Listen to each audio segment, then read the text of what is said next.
अस्सलाम वालेकुम वरहमतुल्लाहि वबरकातुहू। आज हम रॉ का मखरज लिखेंगे इंशाअल्लाह। بسم الله الرحمن الرحيم. हुरूफ तरफिया में 3 लेटर आते हैं, लाम, नून, रॉ, जिसमें से लाम और नून हम लास्ट ऑडियो में कर चुके हैं। आज हम रॉ करेंगे। हमने लाम का देखा, नून का देखा, और रॉ में जो सनाया उलिया, जो फ्रंट इंसीजर होते हैं, ऊपर के जो दांत होते हैं, ज़बान की पुश्त मतलब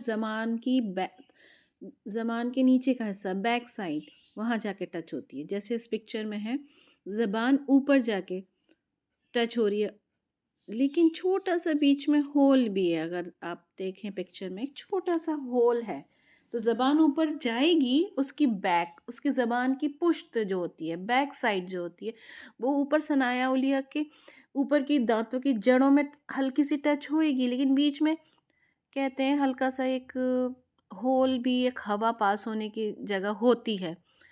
इतना बारीक में नहीं जाते, बस सीधा सीधा एक ही बात करते हैं कि ऊपर जाती है ज़बान रॉ में, और ऊपर की जो फ्रंट टीथ होते हैं उसकी रूट्स में जाके टच होती है, और उसकी थोड़ी सी ज़ुबान की पीछे का नीचे का पोर्शन जो होता है, पुश्त पोर्शन, वो जाके थोड़ा सा मुड़ के अंदर की तरफ, थोड़ी सी ज़ुबान हल्की सी अंदर की तरफ हल्की सी होके वो जाके ज़ुबान पे ऊपर दांतों पे टच होती है।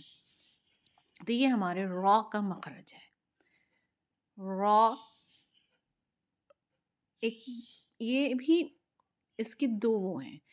जब इसके ऊपर ज़बर और पेश आएगा तो इसे पुर करके पढ़ा जाएगा, मोटा करके पढ़ा जाएगा, और जब ज़ेर आएगा तो बारीक पढ़ा जाएगा। और हमज़तुल वसल के साथ भी मोटा ही पढ़ेंगे। और भी इसके रूल हैं रॉ के। साकिन में कैसे पढ़ेंगे, और साकिन से पहले अगर ज़ेर होगा कैसे पढ़ेंगे, साकिन से पहले ज़बर होगा कैसे पढ़ेंगे, वो इंशाअल्लाह हम आगे पढ़ेंगे। अभी बस इतना समझ लें कि ज़बर और पेश के साथ हम रॉ को मोटा पढ़ेंगे, और ज़ेर के साथ बारीक पढ़ेंगे। रॉ, ज़ेर, री, ठीक है, इस तरह से रॉ, ज़बर रॉ, रॉ पेश रू, रॉ ज़ेर री, इस तरह से, ठीक है ना, रॉ रू री। और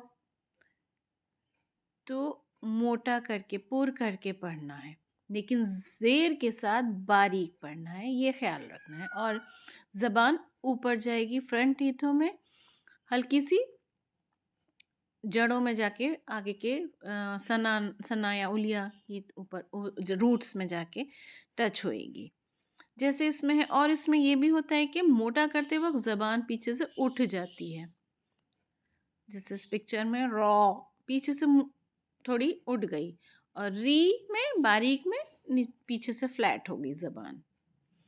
तो ये भी इसका एक वो है ज़बान का, किस तरह से ज़बान होती है। तो हम मखरज पढ़ रहे हैं, जितने भी मखारिज हैं हम हरूफ तरफिया के तीनों मखारिज कर चुके हैं। तीनों में आप तीनों की वीडियो देख के तीनों में डिफरेंस समझ ही गए होंगे कि लाम में कैसा था, फिर नून में कैसा हुआ, फिर रॉ में कैसा हुआ। ज़बान तीनों एक ही ग्रुप में इसलिए हैं कि तीनों में ही ज़बान ऊपर गई है, लेकिन बस फ़र्क कहाँ है, टच कहाँ पे हो रही है ज़बान, वही वो फ़र्क आया है बस तीनों में, इसलिए इसको एक ही ग्रुप में रखा गया है हरूफ तरफिया में तीनों को। और ये इनका मखरज ज़बान की एक नॉर्मल वे में जो बोलेंगे, ज़बान की जो नोक है ऊपर जाके ऊपर के दांतों में जाके, रूट में, उनकी जड़ों में जाके टच होती है। लेकिन डिटेल में अगर कोई पूछेगा तो वो आप बताएंगे कौन से दांत में कौन सा मखरज, लाम में कैसे, और नून में कैसे, और रॉ में कहाँ पे जाके टच होती है। थोड़ी सी प्रैक्टिस कर लेते हैं। फर्स्ट लेटर है रुमान, रू है ना, पेश है ना, तो मोटा पढ़ेंगे सिर। फिर रजुल, रजुल, اس کے بعد ہے ریمال، ریمال، ٹھیک ہے. رومان مطلب انار. تو جو قرآن میں ان کا سب کا آئے گا ہی نا، انار کا بھی ذکر آیا ہے. رجل مطلب آدمی، مین. اور ریمال مطلب سینڈ، ریت جو ہوتی ہے. آج میری تھوڑی آواز خراب ہو رہی ہے. تجدید والے رول بھی ہم انشاءاللہ جب را کے رول کریں گے تب لیں گے. اس کو بھی موٹا پڑھیں گے، را کو موٹا. الرحمن، الرحمن، موٹا کر کے پر کریں گے. اسے بولتے ہیں پر کرنا، موٹا کرنا. امید ہے سمجھ آیا ہوگا.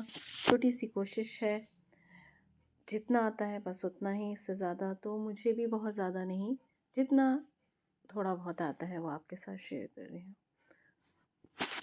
آپ لوگ بھی آگے شیئر کریں جس سے کہ آپ لوگ بھی صدقہ جاریہ بنے اور ہم سب کو ثواب ملے اس کا. آمین یا رب العالمین.